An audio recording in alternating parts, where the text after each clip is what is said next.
Yo, halo guys. Salam sehat dan sukses selalu buat kita semuanya. Nah, pada kesempatan kali ini saya akan men-sharingkan sebuah materi baru tentunya untuk melengkapi setiap proyek kita ya teman-teman ya. Nah, jadi pada kesempatan kali ini saya akan membawakan materi itu mengenai bagaimana kita memanage yang namanya objek tanaman atau pohon ya, baik itu plant ataupun juga tree. Nah, jadi pada dasarnya objek tanaman ini sangat memiliki peran yang cukup signifikan dan cukup penting ya teman-teman ya di dalam nanti kita memanajemen objek kita, khususnya nanti ketika kita mendesain sebuah proyek, katakanlah sebuah miniatur dari rumah atau prototipe dari rumah. Nah, jadi tanaman-tanaman ini ataupun pohon ini nanti tentunya memperindah atau membuat yang namanya sebuah value dari yang namanya elemen-elemen objek tadi itu semakin sempurna seperti itu teman-teman ya. Nah, jadi kita akan nanti di sini belajar bagaimana cara mengcreate tanaman ya teman-teman ya. Pada dasarnya sih untuk objek-objek tanaman ini sudah disediakan ya, sudah disediakan beberapa default yang terdapat di dalam 3ds Max.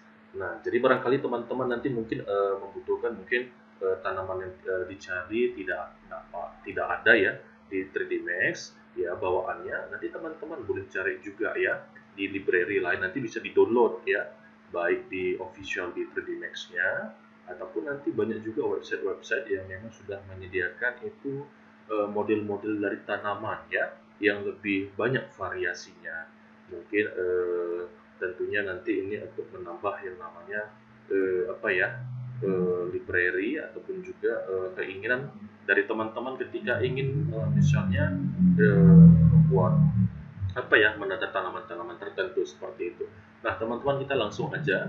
Nah, jadi di sini saya sudah membuka DSMS ya di perspektif. Nah, saya di sini nanti akan memberikan satu jenis tanaman. Nanti kita akan coba ya ada tanaman apa aja ya teman-teman ya. Nah, tapi satu nanti akan saya kupas tuntas dari segi parameter seperti itu teman-teman ya. Jadi pada dasar untuk tanaman yang lainnya ya pasti memiliki parameter dan sifat-sifat yang unik tentunya seperti itu teman-teman. Nah, jadi di sini nanti teman-teman nanti boleh apa ya menyimak dengan baik. Nah, langsung aja. Jadi mungkin teman-teman bertanya bagaimana atau di mana letak dari modulnya ya. Nah, langsung aja. Jadi pada dasarnya untuk tanaman, nah itu dia sebenarnya terletak dia tetap di sini ya di slot create. Nah, di sini ada geometri, dia satu rumah dengan standar primitif. Nah, maksudnya dia di satu apa ini ya teman-teman ya. Nah, jadi di situ ada namanya nanti ALC extended teman-teman. Nah, jadi pada dasarnya ALC extended ini sih sebenarnya bukan apa ya khusus untuk apa namanya tanaman, tetapi pada dasarnya, nah jadi tanaman itu ada di sini modelingnya. Nah, jadi ALC extended setelah kita pilih nanti terbagi menjadi tiga teman-teman. Ada foliage, ada wall, ada railing. Nah, jadi pada dasarnya kalau untuk tanaman model-modelnya itu ada di foliage. Nah, sedangkan wall sama railing ini mungkin teman-teman tahu ya kalau kita alih bahasakan ke Indonesia. Nah, jadi seperti wall ini. Nah, kalau wall ini berarti ini lebih mengarah kepada untuk membuat tembok secara instan. Nah, jadi kalau misalnya teman-teman buat sebuah rumah, nah bisa juga kan buat temboknya manual, tetapi kalau mau instan gitu ya, bisa cara malesnya pakai wall bisa. Mungkin saya kasih contoh sedikit deh, ya supaya teman-teman tahu nanti ya. Nah, jadi seperti ini wall. Nah, saya buat dari sini misalnya ya, saya klik kiri tahan, nah lebarkan, nah klik kiri lagi untuk menentukan arah ya ataupun untuk mendapatkan garis baru. Nah, seperti itu teman-teman, dia langsung nyambung. Nah, nampak ya teman-teman ya. Nah, seperti ini. Langsung instan dia ya. Jadi untuk memutuskannya bagaimana nih Bang? Mungkin ada bertanya. Klik kanan aja langsung. Nah, kan instan ya teman-teman ya, cepat ya. Nah, itu kalau untuk wall, nanti teman-teman bisa setting lagi ya di sininya nanti di parameternya. Nah, sedangkan kalau untuk railing, nah saya balik lagi ya. Nah, di ASS di railing dia lebih cenderung kayak pagar seperti itu. Nah, kalau kita lihat seperti ini dia. Nah, nampak ya teman-teman ya seperti ini ya. Oke. Nah, jelas teman-teman ya. Jadi itu bisa dibuat kayak untuk pagar bisa, ataupun biasa kalau misalnya kita memiliki bangunan lantai 2, di lantai 2-nya kita buat ini pun bisa juga teman-teman ya. Nah, ini sebagai contoh aja teman-teman. Oke, nah dari kita masuk fokusnya itu foliage ya. Ini tadi wall sama railing untuk menambah wawasan saja. Nah kita masuk ke foliage. Nah nampak ya teman-teman yang boleh nampak nih. Ada pohon-pohonannya ya, ada beberapa ya. Kalau saya bacakan dari atas ada banyan tree. Kalau banyan tree ini sejenis kayak pohon beringin teman-teman. Jadi dia rimbun, kemudian ada akar-akar serat-seratnya dari atas ke bawah. Kemudian di sini ada generic palm. Nah ini sejenis kayak palem-paleman ya teman-teman ya. Nah, kemudian ada Scott Pine, ini sejenis kayak pinus. Kayak misalnya kayak pohon-pohon cemara gitu ya, kayak pohon Natal gitu. Kemudian ada yucca. Ya, kalau yucca kita lihat ini kayak pinang gitu ya, kayak jenis pinang-pinangan gitu. Mungkin teman-teman tahu ya. Nah, kemudian ada blue spruce. Blue spruce ini hampir sama kalau kita lihat kayak ini ya teman-teman ya, kayak sejenis pinus saja ya, cuman daunnya apa namanya kuantitas dari daunnya nggak terlalu lebat kalau kita lihat. Nah kalau di sini ada kemudian American Elm. Nah kalau American Elm ini kok saya lihat sekilas kayak pohon apa ya? Bisa dibilang dia kayak pokok melinju gitu kalau saya lihat sepintas gitu ya. Nah tetapi sih namanya American Elm, tetapi nggak ada melinjunya ya teman-teman. Saya hanya bercanda aja. Tapi kalau saya lihat sih sekilas kayak American Elm gitu. Kemudian ada weeping willow. Nah, weeping willow ini kalau saya lihat ini kayak sejenis tanaman hias juga. Nah, ini di daerah saya, di daerah Langkat ada juga yang BJ seperti itu. Jadi dia memang dia lebih agak jatuh-jatuh gitu dia daun sama bunganya gitu ya. Namanya di sini weeping willow. Kemudian ada yang namanya di sini Euphorbia glass succulent. Nah, kalau ini saya lihat dia kayak macam sejenis ini teman-teman, kayak kaktus gitu. Nah, kan memang kan ada kaktus dia kan yang memang dia kayak mana bentuknya ya, bisa dibilang ya monoton gitu ya. Tapi ada juga memang kaktus dia kayak bercabang-cabang beranting gini dia ya. Biasanya ini ada di daerah-daerah dekat yang gurun ya kayak Afrika ya seperti itulah dia seperti itu. Kemudian ada Society Garlic. Nah, kita lihat Society Garlic gampang ya. Nah, itu sejenis kayak rerumputan gitu, ada bunganya seperti itu teman-teman. Kemudian ada big yuka. Kalau tadi kan di awal ada yuka nih big yuka. Jadi dia yukanya ini pinangnya ini bercabang-cabang di situ. Kok tadi kan tunggal ini lebih banyak dia gitu ya. Nah, kemudian kalau kita lihat lagi di sini ada Japanese flowering cherry spring. Nah, ini kayak pokok-pokok apa gitu ya, cherry yang ada di Jepang sana gitu. Nah, mungkin kayak macam campuran kayak pohon sakura bisa jadi ya teman-teman ya. Nah, kemudian paling bawah ini apa nih? Nampak ini? Ini ada satu lagi nih biasanya teman-teman. Saya lupa namanya ini dia generic oak. Nah generic oak ini kayak seperti apa ya, bisa dilihat ya, hampir sama kayak pokok melinjo, hanya saja ini ada perbedaan di daunnya saja. Nah kalau misalnya saya coba satu-satu sepertinya teman-teman ya, kalau kita klik langsung kita pilih banyan tree, kita klik kiri tadi kita taruh di perspektif, nah dia besar nanti ya teman-teman, nampak ya besar ya. Saya tekan Z sekali untuk mengaturnya ya, tadi tekan Z sekali pada keyboard. Nah, kalau kita lihat teman-teman, di sini bisa kelihatan ya teman-teman ya. Nah, kalau kita lihat di sini, saya ginikan dulu deh. Nah, kita bisa lihat ya, ini saya bilang tadi pokoknya macam cemara ya, betul ya teman-teman ya. Nah, asli macam cemara gini dia. Nah, bisa kelihatan ya teman-teman ya. Nah, jadi kok misalnya ini akan saya lebih apa ya, saya akan coba ini kan sama teman-teman semua. Oke, teman-teman bisa lihat ya. Nah, sini saya akan masuk ke modify. Nah, di sini ada parameternya teman-teman. Jadi di setiap tanaman yang tadi saya sebutkan parameternya berbeda-beda. Tetapi kalau teman-teman sudah tahu mengkonsep satu bagian, itu sudah enak teman-teman ya. Nah, jadi tidak ada masalah sih pada dasarnya ya. Nah, jadi di sini misalnya kayak height, ini height udah otomatis tingginya. Saya buat dalam satuan senti ya. Nah, jadi kalau misalnya saya buat misalnya 300, pasti lebih kecil. Nah, kalau saya buat misalnya 700, nah dia ukurannya besar. Nah, jadi di sini ada namanya density. Density itu apa, Bang? Nah, jadi density ini kalau kita lihat bisa dibilang ini adalah jumlah ya atau kuantitas dari daun yang menempel pada ranting-ranting pohon ini. Jadi kalau density-nya itu kandas atau 0,0, otomatis botak dia pohonnya. Nah, di sini maksimal density-nya itu adalah 1,0 ya. Nah, sedangkan semakin tadi rendah 0,9, 0,8 semakin rendah, maka kuantitas dari daunnya itu semakin sedikit. Kemudian di sini ada yang namanya pruning, ya. Di sini ada yang namanya pruning itu apa, Bang? Nah, kalau kita lihat pruning, nah pruning ini bisa dibilang itu adalah random dari yang namanya keseluruhan elemen dari pohon ini. Nah, jadi ketika pruning-nya itu kita naikkan semakin tinggi, nah maka dia akan random baik itu batang, ranting, cabang, dan daun-daunnya. Random dia. Nah, bebas kita mau milih kayak mana ya. Nah, sebenarnya pun caranya ini pun dari pruning itu bisa di backup atau digantikan dengan seed. Jadi bagaimana cara menggunakannya? Dengan tombol new aja, teman-teman. Nah, kita klik kiri, otomatis dia random, nanti kita mendapatkan perpaduan batang utama, ya, dahan, cabang, ranting, daun yang beraneka ragam. Nah, nampak ya teman-teman ya. Nah, jadi barangkali ya teman-teman mau yang mau kayak mana, ya bisa dicari aja ya. Nah, kemudian di sini ada show ya. Nah, show di sini ada banyak nih ya. Kayak leaf, fruit, flower, trunk, branch, dan root. Nah, jadi pada dasarnya setiap tanaman itu kan berbeda-beda ya. Ada yang dia hanya punya batang, ranting, daun. Ada juga dia punya misalnya kayak akar kan gitu ya. Ada buahnya, misalnya ada bunganya juga kan, seperti itu ya. Sama seperti pokok beringin ini. Pokok beringin kan nggak ada buah, jadi nggak ada masalah ya kalau kita uncheck. Flower juga nggak ada masalah dia, nggak ada pengaruh. Coba kita tekan leaf. Nah, leaf itu berhubungan dengan kayak dedaunan ya, koloni daunnya. Jadi kalau kita uncheck, botak dia, tinggal ranting batangnya aja ya. Nah, jadi kalau trunk, kalau trunk itu kita bisa lihat batang utama. Kalau kita uncheck, batangnya hilang. Nah, tinggal daun-daun ranting cabangnya aja. Tapi nggak mungkin kita hilangkan gini, teman-teman. Kemudian branch.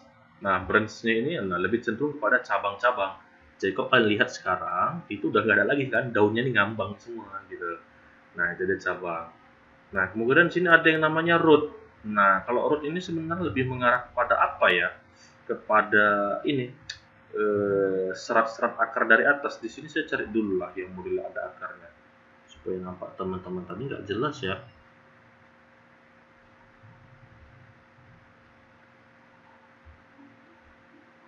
Saya dari pruning dulu coba. Oke, saya cari dulu ada akarnya ya. Nah, ini kan ada akarnya teman-teman nih, dua ya. Nah, saya kasih tunjuk dulu deh. Nah, ini kan ada kayak akarnya dua. Nah, kemudian saya coba ini root. Nah, jelas ya, nampak ya teman-teman. Ini kan ada banyak akarnya nih ke bawah nih. Akar-akar tunggang ini dari atas ke bawah. Nah, itu dia, saya rootnya uncheck. Nah, jadi hilang dia teman-teman ya. Nah, jadi itu sedikit tambahan wawasan. Nah, jadi sekarang saya mau kasih tahu sama teman-teman. Ini kan pohon kita kan dalam keadaan kan ini real. Nah, coba saya nggak pilih atau pilih di layer luar. Nah, hasilnya seperti ini. Nah, mungkin teman-teman bingung, loh bang, kok tiba-tiba kok bisa aneh gitu tampilannya, kok macam ada selaput gaib gitu warna hijau kan gitu ya. Nah, jadi ini pada dasarnya ini adalah sebenarnya memang settingan dari 3D untuk membantu yang namanya ini kinerja dari yang namanya unit kita ya. Jadi dia bisa kita ringankan beban dari CPU kita. Nah, jadi kok tampilannya seperti ini sebenarnya semakin meringankan CPU kita, khususnya kayak memori ya, seperti itu RAM ya. Nah, karena dia semakin low seperti ini, memakan dari kapasitas CPU kita. Nah, tetapi kalau masih 1 2 3 sih sebenarnya sih nggak masalah ya teman-teman, ini ditampilkan aja langsung bisa. Nah, ada settingannya ya, kan lucu kayak gini. Ini gambar apa ini bang? Bingung orang. Nah, jadi bagaimana keadaannya ketika misalnya dipilih ataupun tidak dipilih? Nah, dia tetap real. Nah, itu ada settingan teman-teman ya. Setelah kita pilih, nah di sini ada yang namanya viewport canopy mode. Nah, kan kita di sini kan pilih default kan when not selected. Nah, jadi ketika dia tidak terselect, dia hasilnya nanti seperti yang tadi, macam terselimuti gitu. Nah, kita pilih ini never. Nah, jadi kalau kita pilih never pada keadaan viewport canopy mode, nah, jadi baik diklik ataupun tidak diklik, tampilan dari objek pohon kita itu tetap real. Nah, ini, nah, kan tetap real. Saya pilih real, tidak dipilih real. Itu dia. Makanya kita pilih never. Nah, jadi teman-teman sudah tahu ya teman-teman ya. Nah, jadi itu sebagai informasi tambahan sama teman-teman. Nah, jadi kalau misalnya pun teman-teman nanti memanggil objek-objek yang lain tinggal gampang ya. Nah, misalnya Bang coba tambah satu pohon lagi deh sebagai contoh, boleh. Jadi foliage. Nah, saya ambil di sini misalnya generic palm ya teman-teman ya. Nah, saya buat di sini. Nah, ini ada generic palm. Nah, biasa kalau generic palm ini cantiknya di rumah ya, kayak hiasan-hiasan gitu di perumahan. Ini kita gedein ya. Nah, ini saya kesini dulu, saya gedein palmnya karena kita udah selesai semua beringinnya. Nah, kalau misalnya kayak palmnya ini teman-teman, nah ini kita bisa setting juga. Nah, kita lihat ini ya. Nah, misalnya udah jadi nih. Nah, kita masuk langsung ke modify. Nah, kan ada parameter tetap ada tinggi ya. Nah, kalau tentang tinggi ini berarti Anda sudah tahu untuk mengatur kecil atau besarnya, pendek atau tinggi tanaman tersebut. Nah, kalau density coba kita cek, kita mainkan. Nah, di sini nggak terlalu nampak ya. Density nggak terlalu nampak ya. Coba runningnya. Kita naikkan. Ini biasanya sih apa ya? Ganti dia ya. Nah, seperti itu dia. Jadi kalau bisa dibilang running ini sebagai apa ya, random bisa dibilang. Nah, dia bisa dibilang kayak random daunnya itu sama sih sebenarnya kayak pengaturan. Nah, kayak untuk pengaturan tadi kita membuat yang namanya pohon apa tadi ya, pohon beringin tadi ya teman-teman ya. Nah, jadi bisa disetting sini. Density itu sebenarnya ini lebih mengarah kepada daun ya. Cuma agak sedikit melek ya teman-teman ya. Melek ya teman-teman ya. Nah, kemudian kalau Neo ini ya sama seperti kayak pohon beringin tadi. Ini random dari keseluruhan, bisa dia lurus aja, lebih cenderung ke kiri, lebih cenderung ke kanan, ke belakang, ke depan. Nah, itu untuk new seed ya. Nah, jadi pada dasar hampir sama sih. Jadi kalau untuk show-nya kayak leaf. Nah, leaf itu daun-daunnya semua tadi kan jadi gundul, hanya tangki-tangkinya aja. Kebetulan buahnya itu nggak ada, flowernya juga nggak ada, terangnya coba. Nah, itu batang utamanya kan hilang ya teman-teman ya. Nah, kemudian branch itu kayak cabang-cabang daun. Kenapa ini ya hilang, ini kan ada cabang-cabang. Nah, kemudian rootnya kebetulan nggak ada root, jadi nggak ada masalah. Nah, ini jadi informasi buat teman-teman ya. Oke. Nah, jadi selain saya menunjukkan bagaimana untuk mengcustom tanaman, mungkin ada yang bertanya, Bang, itu kan kalau memang sudah ada gitu objeknya, nah kita tinggal panggil seperti itu. Bagaimana misalnya objeknya kita download dari luar?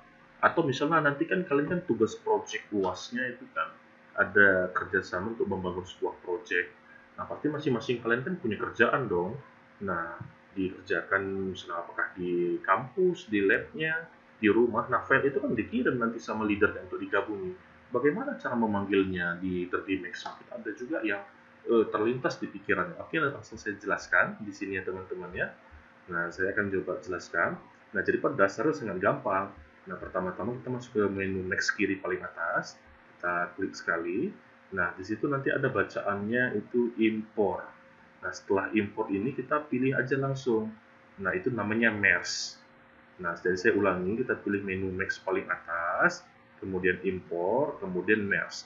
Jadi pada dasarnya sih untuk 3D Max yang versi yang lebih tinggi atau lebih rendah, pada dasarnya hampir sama ya. Teman-teman gak usah bingung ya, baik versi paling rendah atau tinggi, paling hanya nanti letak atau tampilan user interface-nya aja agak sedikit berbeda. Nah, setelah kita pilih merge, nah jadi nanti teman-teman di mana tadi disimpan filenya yang ingin digabung ke project utama, diarahkan aja langsung nanti di direktorinya ini teman-teman.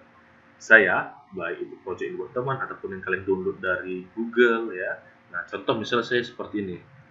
Ada satu mobil ya, mobil terbuka atasnya namanya Ford Focus. Nah, ekstensinya harus mesh ya. Saya open. Nah, setelah open nanti ada form validasi. MERS namanya Ford Focus. Ini kan kita buat. Misalnya nanti MERS nama kita atau misalnya apa yang kita buat kan gitu. Nah, jadi misalnya ada banyak nih karena menggunakan grup katakanlah 10-20. Untuk memastikan semua yang terpilih, teman-teman tekan all. Nah, setelah tekan all ini kan biru. Nanti kok 10 semuanya tercentang biru, terlist biru. Ini karena satu ya satu aja ya. Kita udah tekan all. Nah, otomatis nanti kita tekan OK. Nah, teman-teman jangan bingung. Ada juga kadang-kadang setelah kita tekan OK, ada muncul satu form lagi. Nah, teman-teman gak usah bingung. Nah, kalaupun misalnya ada muncul, di merge di OK kan aja. Nah, kalau ini dia langsung. Nah, ini kan ada mobilnya ya, yang kita panggil tadi. Nah, ini dia mobil yang kita panggil tadi. Nampak ya teman-teman ya. Oke, coba saya perbesar dulu. Nah, jadi teman-teman jangan bingung. Jadi kalau misalnya udah ada, ya kita tinggal resize aja. Sesuai dengan kebutuhan kebutuhan ya teman-teman ya. Nah, jadi ini saya kasih tunjuk supaya nanti teman-teman di dalam mengerjakan proyeknya itu udah gak ada masalah lagi ya teman-teman ya. Nah, jadi kalian bisa mengerjakan masing-masing di rumah atau di kampus, terus nanti filenya di email atau di WA juga ke leadernya ya, supaya leadernya bisa menyesuaikan. Nah, jadi pada dasar kalau tadi ini terlalu besar, kalau kecil tinggal di resize aja menggunakan navigasi dasar, yaitu select and uniform scale. Nah, jadi ini ya salah satu sharing materi yang cukup apa ya, cukup tentunya ini cukup menambah wawasan kalian semua lah ya. Karena ini tentunya nanti untuk finishing dari project tentunya baik tanaman ataupun bagaimana cara menggabungkan project keseluruhan teman-teman sudah mengetahui. Semoga sharing pada kesempatan saat ini bermanfaat tentunya buat kalian semua sehingga membuat kalian semuanya itu tentunya lebih semangat di dalam mempelajari dan mendalami 3GS Max ya teman-teman ya. Oke, itu aja pemaparan dari saya. Sampai jumpa di episode selanjutnya. Salam sehat dan sukses selalu buat kita semuanya. Terima kasih, thank you buat kita semua.